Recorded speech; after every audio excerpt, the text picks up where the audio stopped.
बात करते हैं नीट नेक्सस पर। नकेल लगातार जारी है तो नीट पेपर लीक मामले में रोज नए खुलासे हो रहे हैं। जांच एजेंसियां कई लोगों से पूछताछ कर रही हैं और ऐसे में बिहार ईओयू की जांच में जो बातें अभी तक सामने आई हैं वो बेहद चौंकाती हैं। और क्या है ये बातें, इस रिपोर्ट में समझिए।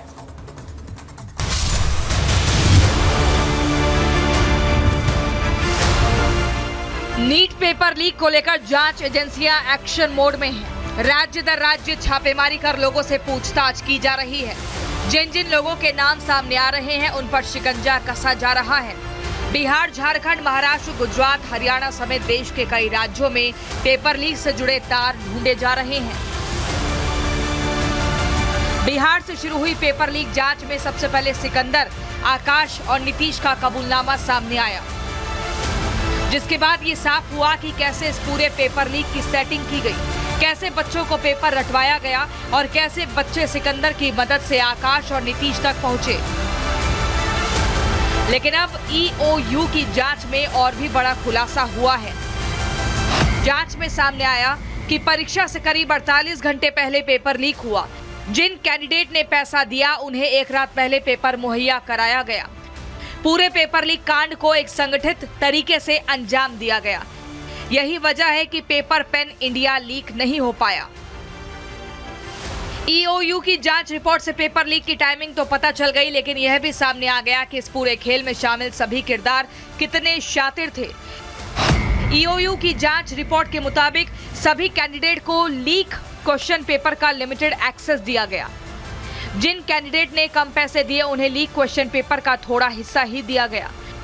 पैसों के हिसाब से कैंडिडेट को क्वेश्चन पेपर मुहैया कराया गया।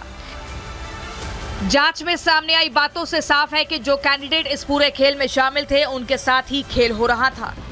पेपर लीक कब हुआ, कैसे और कब छात्रों तक पहुंचा, इन सभी सवालों का जवाब तो ईओयू की जांच में सामने आ गया। लेकिन एक सवाल अभी भी बना हुआ है कि पेपर लीक हुआ कैसे। इसी सवाल का जवाब जानने के लिए जिस बैंक के लॉकर में क्वेश्चन पेपर रखा गया, जिन कुरियर कंपनी ने पेपर को बैंक तक और वहां से सेंटर भेजा, सभी के बयान दर्ज होंगे और रूट मैपिंग होगी। जांच एजेंसी को शक है कि पेपर लीक उस वक्त हुआ जब इन्हें बैंक के लॉकर तक भेजा जा रहा था।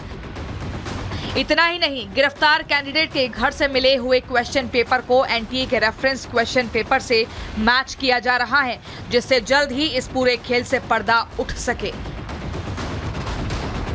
Bureau report, Republic Bharat.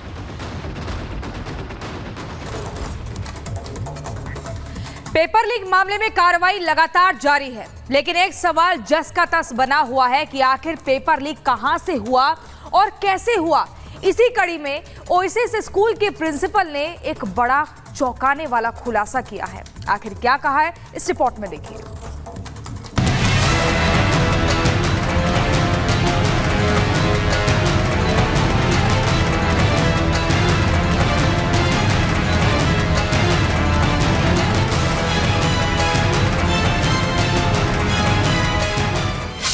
NEET paper leak मामले में झारखंड कनेक्शन को लेकर अब बड़ा खुलासा हुआ है।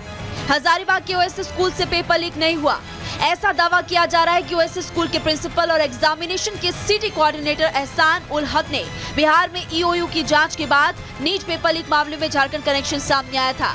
हजारीबाग का ओएसिस स्कूल सवालों के घेरे में था, जिसके बाद अब ओएसिस स्कूल के प्रिंसिपल ने पेपर लीक को लेकर बड़ा खुलासा किया और पेपर पहुंचाने वाली कुरियर कंपनी पर पेपर लीक का ठीकरा फोड़ दिया है। ईओयू के ऑफिसर्स हमारे यहाँ आए थे, तो बैंक भी उनके साथ हम गए थे, तो वहाँ भी इंक्वायरी बहुत कुछ हो रही थी। उसके बाद फिर उनके साथ चले गए कुरियर सर्विस के ऑफिस। जब कुरियर सर्विस के ऑफिस हम लोग गए तो ईओयू के ऑफिसर्स थे, हमारे लोकल थाना प्रभारी थे और मैं भी साथ में था। तो जब उन्होंने इंक्वायरी करना शुरू किया कि आपके यहाँ क्वेश्चन पैकेट्स कब आए थे, तो उन्होंने बताया 3 तारीख को आए थे। उन्होंने पूछा कि आपके यहाँ क्वेश्चन पैकेट्स कहाँ से आए थे, तो उन लोगों ने बताया रांची से आए थे। जब उन लोगों ने क्वेश्चन पूछा कि आपके यहाँ किस मोड से क्वेश्चन पैकेट्स आए थे, तो उन्होंने बताया कि नेटवर्क की गाड़ी से आए थे। नेटवर्क की गाड़ी क्या होती है? जी हाँ, एग्जैक्टली। उन लोगों ने पूछा नेटवर्क की गाड़ी क्या, तो उन्होंने एक्सप्लेन किया नेटवर्क की एक गाड़ी होती है जो कई सारे कंपनीज को एक साथ सर्व करती है। ओएसिस के प्रिंसिपल की बातों से साफ है कि पेपर के ट्रांसपोर्टेशन के दौरान एसओपी का ध्यान नहीं रखा गया और लापरवाही बरती गई। सबसे हैरानी की बात तो ये है कि जिस पेपर को सीधे एग्जामिनेशन सेंटर पहुंचाया जाना था, उन पेपर को पहले कुरियर कंपनी के ऑफिस पहुंचाया गया और फिर वहां से एक ई रिक्शा के जरिए सेंटर पर ले जाया गया। जब ईओयू के ऑफिसर्स ने कहा हम आपका कैमरा दिखाना चाहते हैं, तो उन्होंने कैमरा दिखाया।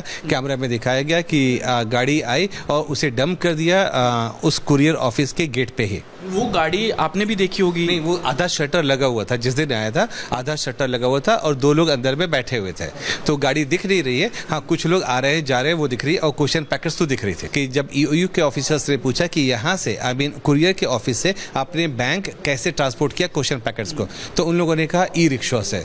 इट वॉज अगेन शॉकिंग कि इतनी सेंसिटिव पेपर्स ई रिक्शा से कैसे ट्रांसपोर्ट किया गया। सुना आपने, कितनी लापरवाही से नीट के पेपर को ई रिक्शा के जरिए कुरियर कंपनी के ऑफिस से एग्जामिनेशन सेंटर पहुंचाया गया। तो अब सवाल यह है कि क्या इसी लूपहोल से पेपर लीक हुआ? वहीं प्रिंसिपल एहसान उल हक के बयान और पूरे मामले में बरती गई लापरवाही के बाद ईओयू ने भी अपनी इन्वेस्टिगेशन रिपोर्ट में ट्रांसपोर्टेशन के दौरान ही पेपर लीक होने की आशंका जताई है। Bureau report, Republic Bharat.